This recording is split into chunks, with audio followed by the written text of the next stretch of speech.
خد الديك ده صلحهولي. جحا بص له كده وقال له ايه ده ديك؟ السلام عليكم.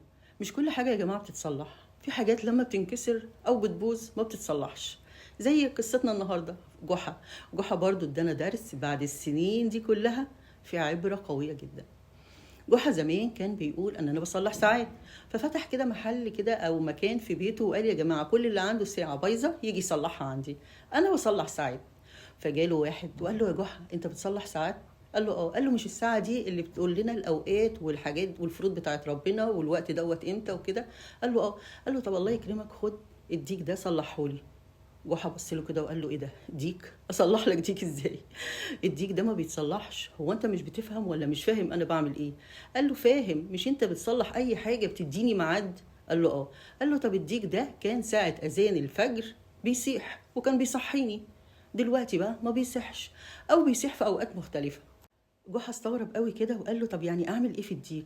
قال له يعني الديك بدل ما دلوقتي شويه يدن او يسيح في اول الليل وشويه يسيح في اخر الليل وميعاد الفجر بالذات ما بيسيحش، انا عايزه يرجع زي ما كان وفي وقت الفجر يسيح. جحا اخد منه الديك وقعد يفكر، قال يا ربي طب انا احل له المشكله دي ازاي؟ لا انا مش هحل له المشكله دي، عشان في حاجات مهما عملنا ما بتتصلحش. انا هاخد الديك وهديله حته درس مش ممكن هينساه طول عمره، لا هو ولا كل اللي بيسمعنا. ايه بقى؟ اخد الديك وخلص عليه وبعدين سواه وكله.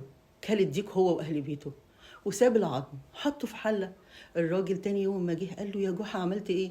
قال له لا تعالى، ده انا عملت لك حاجه كويسه جدا، انا بدات اصلح لك الديك بتاعك.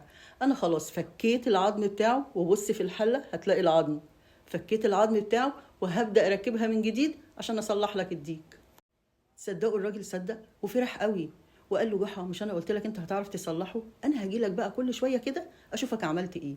وفضل يعمل كده مره واتنين وتلاته لحد ما قابل وجه كريم.